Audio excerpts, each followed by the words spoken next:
Si Inday Jenny stress na stress. Gusto nang magpakamatay. Mali siya karon, wala pa. Mga pangga, nasa Pagadian tayo, hindi natin umuwi. Emergency kasi.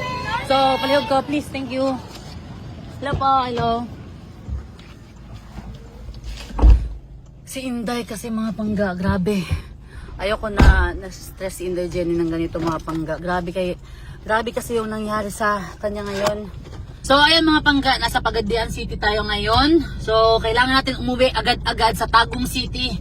Kahit gabi na ngayon, 6 PM na mga pangga. Kasi nga, ayoko na ma-feel ni Inday Jenny yung ganito na feelings. So, stress na stress siya. May nangyari kasi na sobrang laking problema talaga mga pangga. As in, malaking halaga yung nawala sa amin. Si Inday Jenny stress na stress. Gusto nang magpakamatay. Basta, mamaya mga pangga, alamin natin pag uwi natin sa bahay. So, di ko alam kung abutin tayo ng madaling araw, umaga na. Basta, uwi tayo. Ang goal natin ngayon is makauwi. Mapuntahan natin si Inday Jenny. So, Tagum City. Oh my goodness. 10 hours? Mamay, mauli ko ha. Oh, nag-uli-uli, nag-imin no.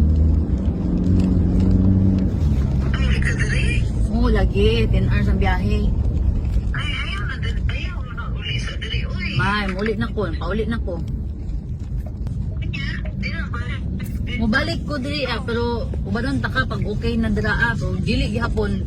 Ano kay stress mag-egg ka? Mubalik ka man ko.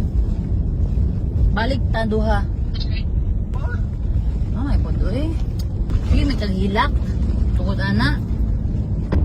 Sige Ayaw lang. na siya, mali siya karon, wala pa. Ano aron? Need na gyud na kita mo salig og tao. 6 AM mga pangga, gumising ako para sa rides namin, Zamboanga to Pagadian. Pero kahit sobrang nakakapagod yung rides namin mga pangga, from Pagadian City to Tagum City, umuwi talaga tayo kahit wala tayong tulog. 10 hours yung nasa mapa mga pangga, pero binahe lang namin ng 8 hours. 2 AM na nga kami nakarating dito sa Tagum City mga pangga, pero grabe. Pagdating natin sa bahay, sinalubong kagad ako ni Inday Jenny at grabe yung hagulhol niya.